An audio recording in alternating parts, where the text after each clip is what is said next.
When we say somebody didn't have a guru, it's the same as saying that the fellow did not exist. The guru is what you are. You cannot be and not have a guru. You may accept that you are a disciple, or you may not accept that you are a disciple. You may think of yourself as this or that. You may come, you may go. Your being, your presence may be under doubt. But the guru is never in any kind of doubt. You are the guru. The contradiction the mind faces is that because we consider ourselves to be bodily beings, so we conceptualize the guru too as a body. Not only do we see ourselves as bodily beings, we are so short of memory that we remember only the last few years of this life. So we know nothing of our evolutionary process. We know nothing of all the forces that we came in contact with over the millions of years. In fact, we do not remember anything even about our own birth. Does anybody remember his or her birth? That is the kind of memory that we have. So these two things combine together. First, you expect that the guru would come only in a physical form. Second, you expect that you will remember when the guru comes to you. These two things combined sometimes gives you the impression that somebody did not have a guru. The fact is, it is impossible to exist without being the guru. Remember, I am not saying without having a guru, because you cannot have a guru. Having is a choice. Having is like containing. You have your wallet. You have your shoes and clothes. In that sense, you cannot have a guru. It is not a choice. Guru is more like your breath. If you are, then the guru is. You may forget that you are breathing. That is all right. You may ignore that you are breathing. That is all right. But you cannot be without the breath. You cannot be without the heartbeat. The guru is like the heartbeat. You may forget him, but he will always be with you. Even heartbeat is such a weak example. With the body, the heartbeat will go away. The guru won't go away even then. In the afternoon session, I was saying that the guru is really sticky. But you will understand these things only if you can get rid of the notions that you have about the guru. The notions that you have about the guru are in fact the notions that you have about yourself. What we expect from ourselves, we expect from the guru. And that is the reason why we pre-decide what the guru must look like. And that, you now understand, is the reason why you keep missing the guru. Because you have pre-decided that he would come to you only in such specific shapes and forms. He is too big, too free to be driven by your wishes. And when he comes in his innumerable forms, in his unpredictable ways, then we miss him because we were expecting something else.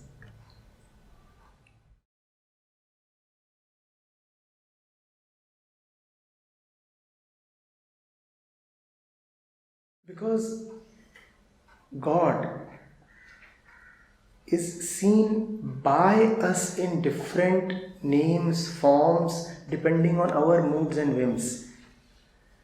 Did God come to name himself as God? When the God seems to help you, you call him the one who takes you from darkness to light. Then in that particular mood of gratitude, you call him the Guru. When God seems to create, give birth, you call him the one who is creating, Father, Creator. When God seems to dissolve, destroy, take away, then you call him Shiv. Sometimes you call his action as Prabhav, sometimes you call it as Pralay. God does not abide by any of the names you give to him. But because we are limited, we see only one side of God at one time. We cannot see his totality. So depending on which side we see, we give some name.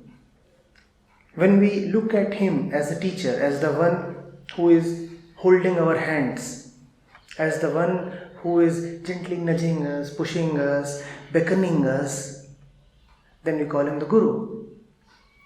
When we feel a certain seductive pull, then we call him the Beloved. Those who have known have sometimes even called God as a butcher because he mercilessly destroys.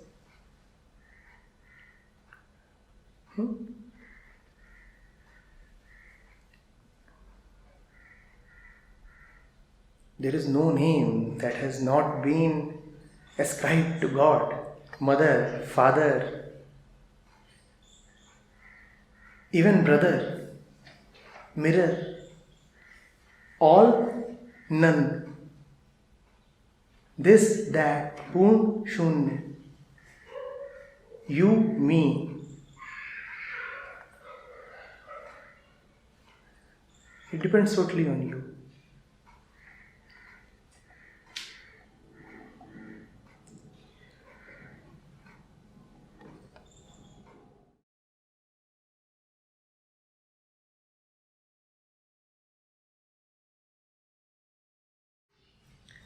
Yes and no. Even if the Guru is to come to you as a person, he will still not come to you as a person decided by you. You will never be able to have a Guru, choose a Guru, or decide upon a Guru. And the person who is coming to your life as a Guru will not teach according to the ways you expect. The moment you utter the word Guru, the image of a sober, realized master sitting and teaching his students comes to your mind. The Guru can teach you in 1,000 ways. The Guru can appear in front of you even as a competitor. The Guru can appear to you in form of somebody who repulses you, somebody with whom you have a conflict. Even as a tempting person of the opposite gender. So even if the Guru is to come to you as a man or a woman, do not try to predict his ways. You will meet him in the most unexpected of places and in the most unthinkable ways. In fact, if you ever come across a Guru in a very planned and structured way, then rest assured that Guru is not a Guru. The ways of divinity are unfathomable. It is another matter that the ego likes to be in control. It likes to decide on its own. It says, alright, there are these 5 gurus in circulation these days. Their market is quite strong. They are getting all the TRP. So let me choose from these 5. Which of these 5 speaks the sweetest? Which of these 5 appeals a lot to me? And then I will decide. This is just like choosing your favorite shirt or sari. You will only choose as per your taste. And what you choose as per your taste can never benefit you. It can never be larger than you. It can never take you beyond yourself. There has to be a difference between choosing a guru and choosing a gulab jamun. But we pick them up the same way. It must be sweet and hot, if possible.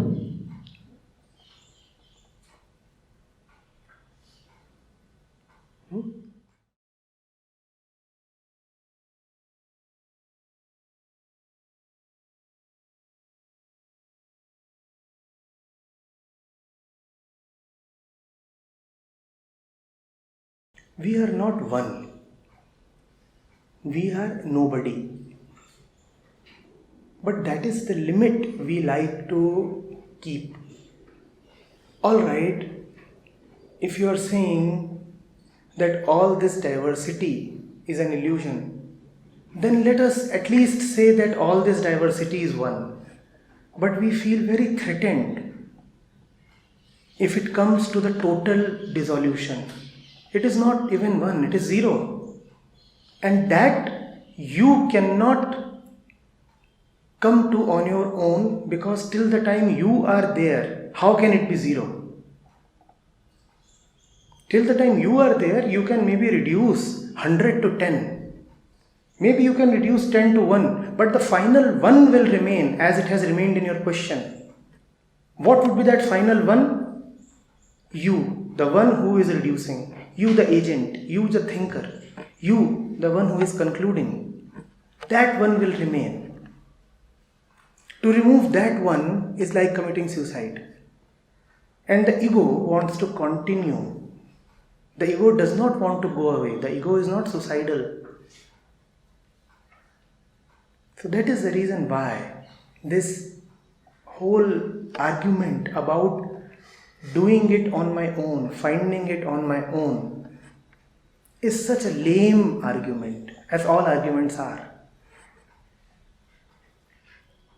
You see, if you will find something, it will have the same quality as your other finds. What have you found so far in life?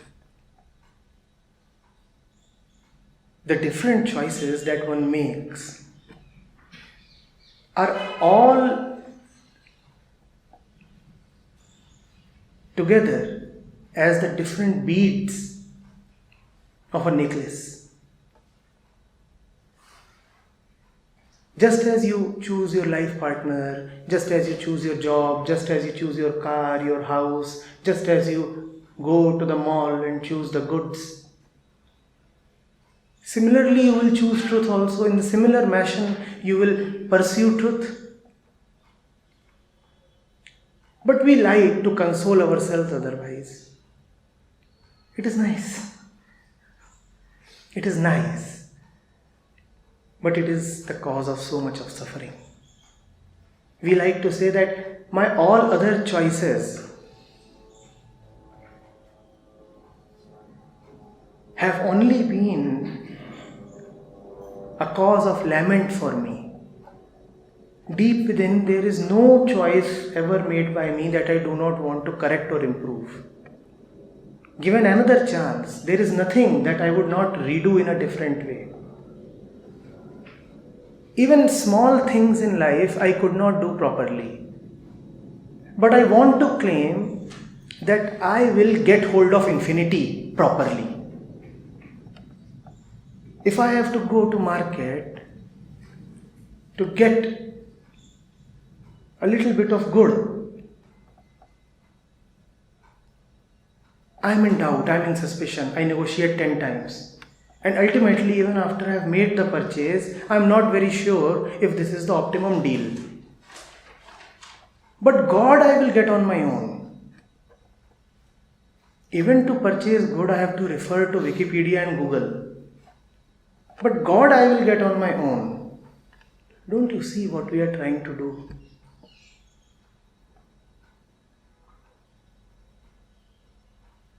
We are just trying to protect ourselves when we do this. And it is a very common tendency of mankind and understandable. One has to be kind of sympathetic to this tendency. It is our own tendency. Sympathetic, but not approving. You cannot side with this tendency. Yes, please. So, what is the difference between a mentor and a guru? No difference really. There is no difference really between a mentor, a friend, a lover, a guru, anybody who wishes you well. It's all the same. There is no need to attach any special significance to this word. Whosoever helps you clear your mind is the only one good for you. And he or she or that book or that situation or that group or that object or that animal is the guru. Guru is a continuity taking different forms at different times. That is why it is said that guru is always present. That is another way of saying that the present is always present. And the present comes to you in changing forms. It comes to you in form of a bus, in form of a road, in form of a tree, in form of a man, in form of a wall, in form of a shrine. It takes countless forms. And each form is potentially a teacher. If you can be attentive to it. If you can be attentive to it, existence at all times has something to teach to you. But you will not listen to it. You will not be open to it. If you declare that Guru must take only a specific form. No specific form is Guru, and at the same time, all forms are the Guru.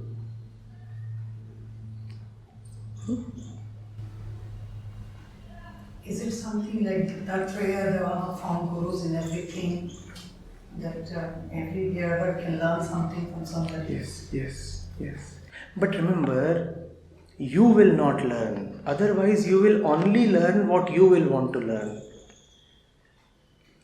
Though it is a nice thing to hear that one must learn something from somebody. But in our life, it usually translates to meaning that I will learn from a lot of people that I like. A lot of people that I have been told are respectable. A lot of people who belong to my community. A lot of people who are admired as role models.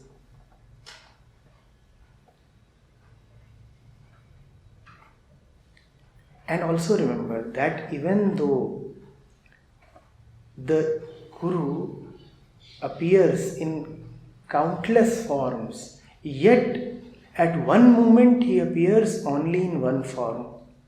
Let the countless forms not be a distraction from the present Guru. If you are sitting in front of one entity, you could not be thinking of the 100 other forms, the 100 other entities that have previously occurred to you. And that is another trap of the ego. Oh, the Guru can be anything. It can take 100 shapes and sizes. So why must I listen to one person? At one moment, one person is everything. At one moment, one person is the absolute. The moment changes, the person may change. But the moment is too small to think of other things. The moment is too unforgiving to wander here and there. The moment demands your complete presence.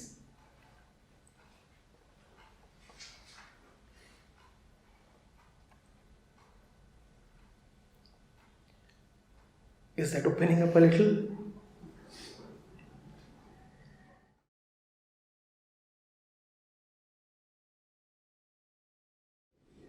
Only the learner is a person. Never make this mistake of thinking of the Guru as a person. Never. The Guru may appear as a person, but the person is never the Guru. Kindly understand this subtle difference. To think of the Guru as a man or a woman is to rob yourself of the chance of surrendering. Because a person can never surrender to a person even if he tries to. And if a person surrenders to a person, it is not surrender, it is slavery. And if you think of the Guru as a person, then you will only be interested in the Guru's personality. And you will miss the essence. You are anyway looking at everything as material. Do you want to look at the self, the truth, too as material? Then why must you talk of Guru as having a name, shape, form, body? And this difference, I am repeating, is important to be understood. The Guru can appear as a multitude of bodies, but never think that a body is the Guru. The beloved can send you hundreds of letters, but no letter is the beloved. The letter carries a fragrance of the beloved. The letter carries a message of the beloved, the touch of the beloved. But do not get attached to the letters. You will miss the beloved.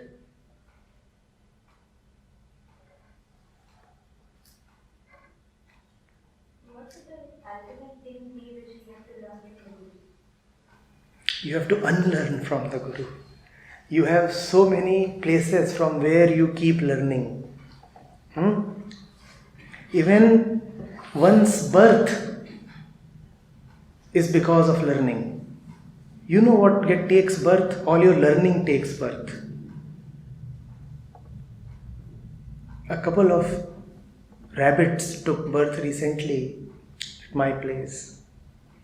And they are such learned rabbits. They knew right after birth how to crawl, how to hide, how to suckle. They would be very comfortable with each other. They would be cuddled together. But when somebody else would try to touch, they would recoil a little. All this is knowledge. From where did they come? From where did they get this? It is learning that is born, and it is learning that is thereafter acquired all your life. Guru is there to help you unlearn. Guru is there to help you forget everything that you know. All this that you know is your burden. All this that you know only gives you doubts, only makes you feel heavy and suffocated. The Guru helps you see that this that you call as knowledge, this that you call as erudition, this you call as your cleverness. In fact, this is what is chaining you since so long.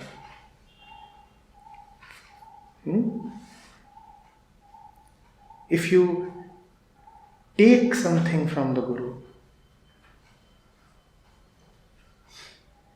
then you have totally missed the point. You do not come to take something, you come to get robbed. You come to drop.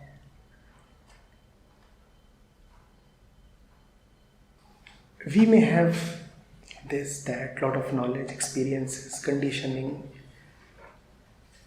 the whole baggage from past. But still, we know one thing. We do not like a heavy mind. Do we? Irrespective of what makes the mind heavy, nobody likes a heavy mind. Irrespective of the object that sits upon the mind, nobody likes objects sitting on the mind. In other words, nobody likes to suffer. So we may not know, in a positive sense, in a sense of discrimination, who the right Guru is. But in a sense of suffering, in a negative sense, we all know that we are in pain.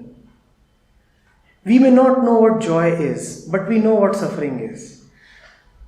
What if that suffering goes down a little?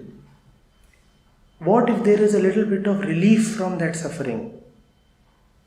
A little bit of relief from suffering is surely not health yet, but is an auspicious omen. It is telling you that something right is happening. So, the Guru for you will be the one in whose presence you at least temporarily forget your suffering, your load, your baggage. The Guru will be the one sitting in front of whom time stops for you. You feel a certain peace. Your suffering comes to at least a temporary cessation. You get at least a flavor of the beyond. Right? And this experience is totally your own. You are not judging the Guru because you cannot judge him. You don't have the faculties, the capacity to do that. And that must never even be tried. But though you cannot judge the one in front of you, yet you know your own experience at least. You know that you came with a headache. You know that you came with a rock inside you. And now the rock is just beginning to melt.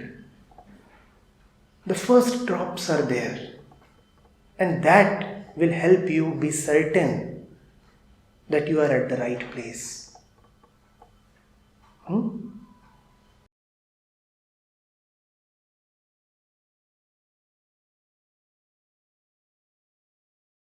Yes, that's what I want to say, but I am saying that with a caveat. Though I am saying that surely the Guru is immanent, that the Guru manifests in all forms, shapes and sizes. But you must also know which form will be beneficial for you. You're talking about learning from a tree. Tell me, how many times do you really observe a tree? When you are walking down a road, all your attention is taken by people. When a man calls out to you, even that you sometimes miss. Your name might be Narendra, and somebody says, "Hello Narendra." You miss even that. Does that not happen? We are so lost in our thoughts. How will you understand when a tree talks to you?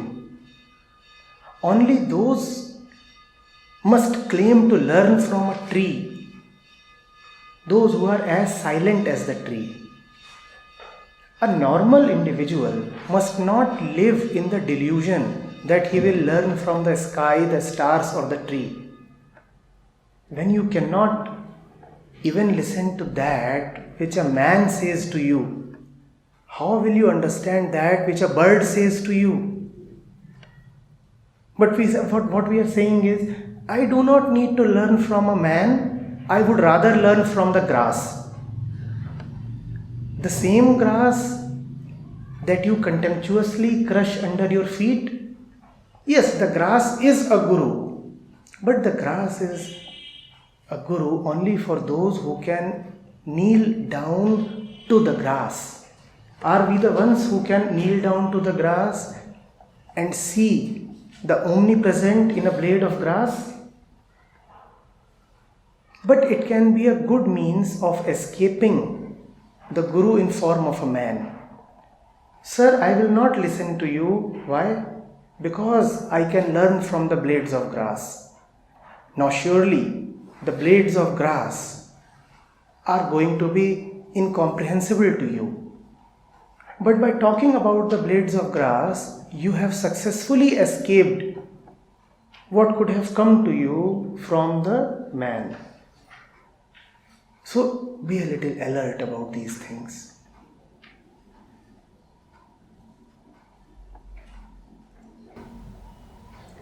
So to know what is actually beneficial for you, you have to be as still as the grass. Wonderful.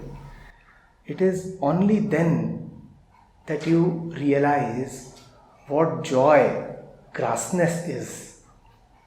Yes, and then the grass is a guru. Only then, remember, only then, not before.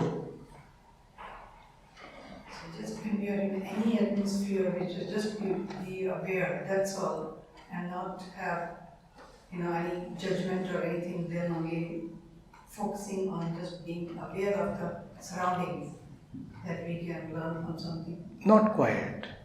Because when you are in an atmosphere, the atmosphere will be of your own choosing, your own making. Are you ever there in any atmosphere? No.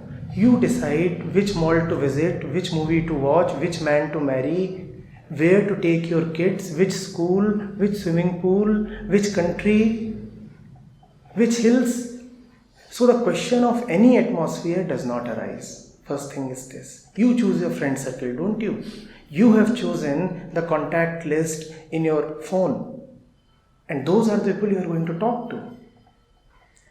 Second thing is, when you say just be focused, spirituality is about getting rid of the doer. In any environment, if you do anything, then you are but maintaining yourself.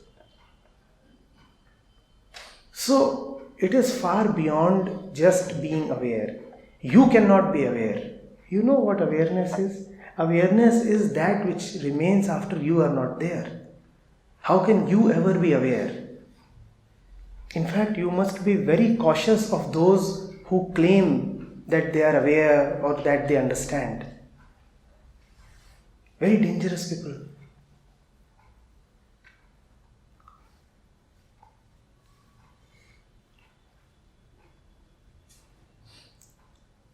When we say that in any environment we only need to be attentive and aware, you know what we are doing.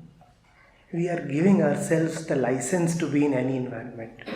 We are saying, after all, the environment does not matter. So wherever I am, if I am attentive, then I am alright, I am spiritual, I am moving towards enlightenment. So it means I do not need to drop my environment. It means I can continue with my environment. It means that even if I work in a suffocating place because of greed, then I can continue to work there. It means even if I am in a bad relationship, the very sight of that person takes me down and depresses. still I can continue to be with that person. Because any environment is alright. No, any environment is not alright. When you change, your environment surely changes. If you do not let your environment change, then you cannot change.